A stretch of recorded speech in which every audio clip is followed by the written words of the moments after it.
was your first impression when Paul came to you and said, running backs? Uh, it was the very first impression, was a message, and I was driving back from our conference tournament, playing athletic director, and so I was driving back from our conference tournament, and I really just kind of like put the phone down, and I drove a mile or so and thought and I'm not like, this is true, it's just, and then I sent it to my wife, and it was WTH. and her message back to me was, dang it. And that's the truth, and really it's because this is such a great honor, and it really is such a great opportunity, but it was life-changing for a lot of people, our family, the East Central, all my players. I choked up and I teared up, and I had to leave the meeting when I told them. Like, I was crying. And because after 4 years, we built that as our team now. And so I recruited all those guys, and I love all those guys. And so it was life-changing on a lot of different levels when coaches have to make these decisions. But when it came down to it, there was one point in the conversation with our family, with our kids who are now older, and it's changing their lives, and my wife. And there was one point in the conversation we all just kind of looked at each other and said, how do you say no to Wisconsin? And you can't. The answer is no. And so you can't say no to Wisconsin, and I'm so happy to be here, all in, and I look forward to helping the players, and I look forward to helping this team and doing what they're all here to do. You had been here before as a grad assistant in your career arc, but I'm just curious, at any point during your 12 as a coach, did you envision yourself being back in any capacity full-time? Well, absolutely. I can tell you back about 9 years ago, I sold my business. I had a radio station after I retired from the NFL, sold my business, and I got into coaching. And the only place you ever dreamed of was coaching at Wisconsin. I love Wisconsin. I love Wisconsin football. I love the people that were here. And I told the players this, my goal is to do for them what the people at this institution did for me. I would not have accomplished the things I did in my life without the people that were here. And that is the honest truth. And I hope I can have some part of that in their lives. And so when I first got into coaching, I coached at Southern Door, and then I went to St. Norbert. It was always the dream to be standing here and coaching in this group. And so I love this place, and I hope I can do what they did for me. How did you end up in the radio station business, and what caused you to decide to make such a change in career? So I was in Arizona. Playing for the Cardinals. Just got hurt, and opportunity presented itself. And I always really, as a player, enjoyed radio. And I never really wanted to get into TV, no offense to the TV, and it's mainly because I don't want to put makeup on. And so it was really, I bought a radio station, ran the radio station, and then 2008 hit. And you didn't want to be a business owner in 2008 or own a home in Arizona, for that matter, if we all remember back to that time. And so when I finally had to retire with all the injuries, my knees couldn't take it anymore. I went back, I ran the radio station about 4 or 5 years. And it really is a great industry, but I didn't love it. And I didn't love that the passion wasn't there for it. And so me and my wife sat down, much like we did, to make the decision to come back to Wisconsin, and just said, let's do this. Life is too short. I think a lot of our players, when I was here and then even in the NFL, you so focused on how do I get better today? And where do I go from there? And so I finally got to that point where I can't see myself doing this for the rest of my life. And football is what I love. Football is my passion, and really have come to I couldn't see myself doing anything else. What type of radio station? Country music. The running backs not fans for the most part, so we don't play a lot of country music in our meetings. But it was a country music radio station in Sturgeon Bay, Wisconsin. You mentioned that when you were here, people set you on a path to achieve what you have achieved. Who were some of the people you can remember back then that who really influenced you when you were here? Yeah, absolutely. Coach Alvarez, for one, recruited me, coached me my whole 5 years while I was here. Coach Huber. Coach Huber is a man that when I was young, and I can say this because he knows it's true, when I was young, my first, second year, I was not a fan, because he kept pushing me harder and harder. And then you get older and you realize he was pushing me because, and all of us, because he saw more in us than we saw in ourselves. And now you look back and so thankful for him. Coach Palermo, who recruited me here, and he was the defensive line coach. Coach Detman, who was our strength and conditioning coach. And really the whole staff. Brian White, who was our offensive coordinator all my years there. And then just the players and the culture that we were here. And, you know, talking the fast forward, my first couple of practices here is you forget the culture. You almost take for granted the culture that is built here within this team. And I almost took it for granted because when I got to East Central, the culture was very bad. And it took us time. It really took us 2 years to build the culture that was already here, that I was leaving as a GA and now coming back to.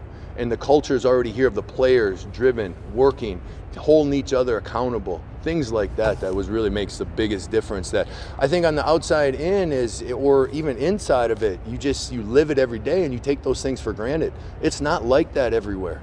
The culture of winning and the culture of hard work and what that does for you, and not only as a football team, but where it'll carry you in life lessons long after you leave here. When you inherit a guy like Braylon Allen, does it make your job easier in terms of somebody that can, you know, maybe make you look good, or is it a challenge to try and find ways to help a guy like that get better when, you know, you don't have an extensive background in coaching that position? Yeah, I think that's it's a great question, and it's both. It really just depends on what aspect of playing running back we're talking about. Is it just being the player, the athleticism, things like that? Or is it on the things that maybe he doesn't have an extensive background in some of that with route running and things of that nature? There's moments where you feel like, yeah, I can really help him with that. And then there's moments where it feels like Dad let you take the Lamborghini out and you don't want us to crash that baby. And so there's all kinds of things, but at the end of the day, the best part working with him is the fact that he always wants to be great. He wants to push himself. He wants to get better. He wants to find the things that can keep moving him forward and keep elevating his game. Now, you've been an offensive coordinator and a head coach, so you've obviously been around running backs quite a bit. What do you think have been the biggest challenges in specifically coaching this position at this high of a level? Are there things you feel like you're trying to learn right now? Well, I think in general, trying to learn everything as the offense is kind of blending with Coach Ingram and the same offense here, and with Coach Bostad back at the running game, trying to learn it all together. So there's certain things that we are doing that is the same, and then there's new things as well, and just trying to make sure that it is all working together, right? The best offenses, the best defenses, everyone does their job and understands why they're doing their job. And so for the most part, it's really just making sure that our piece, the running back piece, is fitted into it, and then letting them play, let them be the athletes that they are, but understanding how it all fits together. With Ches, is there any sort of timetable or when y'all expect maybe to have him back? Or On who? Ches. Well, that we get daily reports, and he is progressing well. There are signs that it's coming along well, and so we're hopeful that it'll be here before too long. But the exact date, sometimes you just don't know as you progress through on that. But from everything I've heard, it's on normal schedule. Julius, the guys might maybe give him some more reps with a couple guys injured. What are your impressions of him so far? Very much.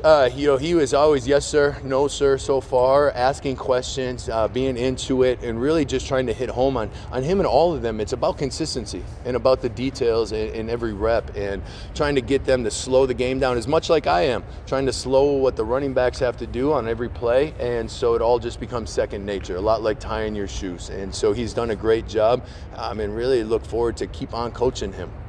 What kind of a learning curve is there for you, as has been mentioned a couple of times, coaching a new position, coming from your playing career as an offensive lineman, and then on to offensive coordinator and head coach? Yeah, it's not as big as you would think, because I was offensive coordinator even my 4 years as head coach, and so you do a lot of things as offensive coordinator, involves everyone. You have to see the whole picture and how it all fits in. A lot of it is just making sure that the new plays since I was here last and how their role fits into that play. And there's just examples, run game wise, right? Where are their eyes, where are we expecting the break, and things like that. How's the offensive line blocking that play? In the pass protection, there's a certain tag where we don't have our normal check down. And so just making sure I learn all those. And they've been great because they were all off season working on a lot of that stuff. And then as we put in new plays, it's really we're all on the same page and we're all working together. So the overall, I would say it's not nearly as big as what people probably want to think it is. Where do you see Jackson Aker being played running back, but he's potentially play fullback as well for you? He's been great. He really has. I think he's a guy that can do it all. And I know from experience, just even at a lot of players, once they get here and they start full off season, full working, they start to get bigger, and he is explosive enough. I believe he can help us in many, many different ways. And so right now he's in our room and he's learning the halfback plays and the routes and all that, but he's also learning fullback. So I think he's a guy that can probably have a chance, if he keeps growing and doing that sort of thing, to be able to help us in multiple different areas. A lot like Alec Ingle did. There was a lot of games where Alec early in his career was the premier halfback. And I see him that he could do that same thing if things keep progressing that way. Have you had any dialogue with Gary Brown since you've taken over the job, or did he have any message for you? I have not. I've heard many, many great things about him, but I think the situation being the way that it is, there just hasn't been that opportunity. But I do hope in the near future that that will happen. We've had to hit the ground running. I showed up on Thursday for my first day, and we started on Monday morning, and so there hasn't been a lot of time to breathe. Now, you mentioned how quickly you had to start and everything. Just how have you tried to add in time to get to know your players outside of just practice and meetings? Have you done anything different maybe from your past? Well, that's always the hard thing because of the situation that we're coming into, the lack of time. And really in the first meeting, I told them that I really am built on relationships and I want to be here to help them. And I wish we had more time to get to know each other before we get right into practice. And so, but the one thing I should say is in June and July, we can't practice, but we can definitely get to know each other better. So I think right now is we're trying to stay focused on what we can control today, and we don't want to miss an opportunity to get better at practice in spite of something else. So I think the little things, for me, the big thing is just to be genuine and to be me and to be real. And a lot of the best relationships come over time anyways. Just a logistic. Oh, sorry. When you first got here, how did you try to go through a crash course of getting to know what you had to work with?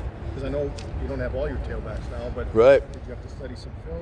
Yeah, lots of film. Had some meetings with Coach Chris. Had some meetings with Coach Ingram, and had some meeting with the players. And they were usually pretty quick, hour or less, and then we had to get on to the next meeting. And same with getting caught up on recruiting in the future, and recruiting never ends. And so all those things is just kind of understanding. What really did help was being here 4 years ago. And so I had a general idea, and then a lot of it was just the little nuances for each play that have changed. In terms of the players, though, what you've got to work with now, like Braylon and the guys who are healthy, to get an understanding of what you've got. Yeah, well, let's not forget, I was in Oklahoma, not Siberia. I watched a lot of games, and so I know who we had in a sense. And so was always a Badger fan, so obviously I knew Braylon. Wasn't fully sure on Shipper and on the injuries there, and even the extent of Isaacs and if he would be practicing. So I kind of got a crash course on that. I watched a lot of film, just had an idea.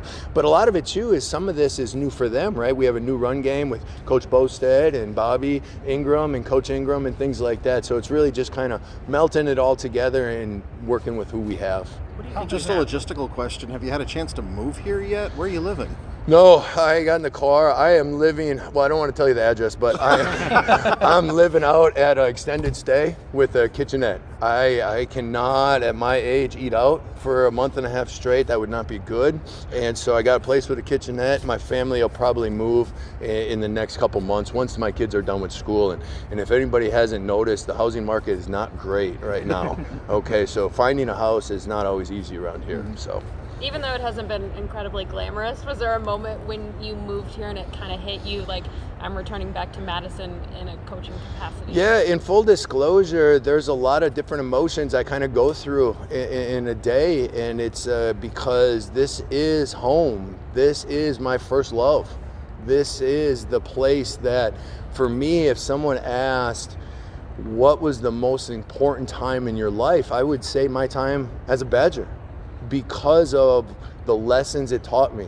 I didn't know it at the time, but it would be my time here. And so at times, but then also I'm going back to a world that's a little uncomfortable right now, right? Because I came into it not fully knowing the offense and everything, left a world where I was athletic director and having to deal with everyone's problems and head coach and coaching, the offense and doing all that. So it's kind of one of those things where you don't have a lot of time, because it's right on to the next meeting. And so I think really for me, it's just I'm excited to keep progressing in spring and keep focused on what I can do to help our running backs move forward and trying to slow everything down for them, and then we can broaden out from there. What do you think you have with Ches and Isaac? I know it's really difficult probably to know, but yeah, both of them were in the rotation. Ches was a starter last year. Do you have a sense of when they're healthy, what they'll add?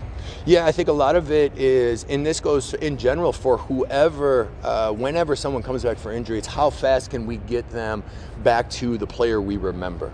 And so from there, I think the depth will be really good. But a lot of that too then is just reps. There's a reason why we have so many practice reps. There's a reason why, because it takes time to get back into the full flow. So a lot of it will be how fast can we get them back there. And if that does happen for all of them, that running back room will be very dangerous, and they'll have a lot of depth and a lot of experience.